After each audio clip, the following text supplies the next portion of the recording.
So here we have the Hyundai Kona on a 70 plate. I'm going to start off by showing you around the outside of the car, and then we'll hop in and run through some controls on the inside. From the outside though, you can see it's a 5-door car with alloy wheels and tinted windows. Let's start off inside the boot area first of all. As we approach the back of the car, you can see we have reversing sensors. Plenty of boot space as well, along with that 60/40 split folding rear seat should you wish to increase this space even further. So we're just going to work our way back around to the front of the car, and then we'll hop in and run through some controls on the inside. But now that we've done a full circle of it, you can see it's in fantastic condition the whole way round. Just briefly before we climb in, I think it's well worth seeing the interior from this exterior point of view. There's plenty to run through on the dashboard, so let's hop in and we'll do that now. Okay, now that we're inside the car, we're going to start with the dials. Over on the left-hand side, we have the rev counter and coolant temperature gauge. On the right-hand side, the speedometer and fuel gauge. In the centre, we then have, firstly, the total miles for the car. They are 23,551. We have a digital readout for the speedometer displayed there as well. You can change that information for various different bits of car and trip computer information, and there are other menus available as well. So sat-nav, as you can see, vehicle settings and user settings. And the buttons I was using to go through those are just here. We've also got cruise control over that side of the steering wheel, stereo and phone controls on the left-hand side, and then in the centre, the main touchscreen, which includes, as you can see, satellite navigation for the car. Really nice clear colour display. It's a very easy system to use. We've also, of course, got the ability to listen to our music. So DAB, FM and AM radio up here.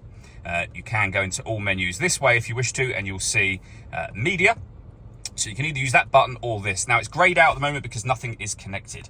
You can connect up a USB device, auxiliary device. You can stream your music wirelessly via Bluetooth audio as well. And as you can see, we have Android Auto and Apple CarPlay available as well. So loads of ways to listen to your music in this car.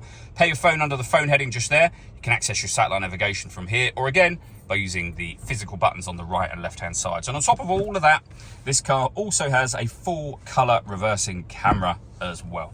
Working our way down, we then have the climate control. So you can adjust the temperature, the fan speed, both up and down. From here, you can determine where you'd like the air to be distributed once it enters the car. The air conditioning is on at the moment, so that's off, back on again. Or hit auto. The car will now maintain the temperature that you've asked for by taking control of the fan speed and the direction of the air for you. Any manual adjustment will take auto off and allow you to put it back on whatever setting you want it on here.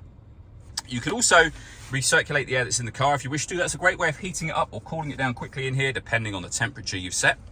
Below that, we have a 12-volt charging socket, a USB charging socket, USB input for your music, auxiliary input, and wireless charging available here. So pop your phone on that pad, and if your phone is able to charge wirelessly, of course, it will begin to charge, and a light will come on in here to let you know that it's working.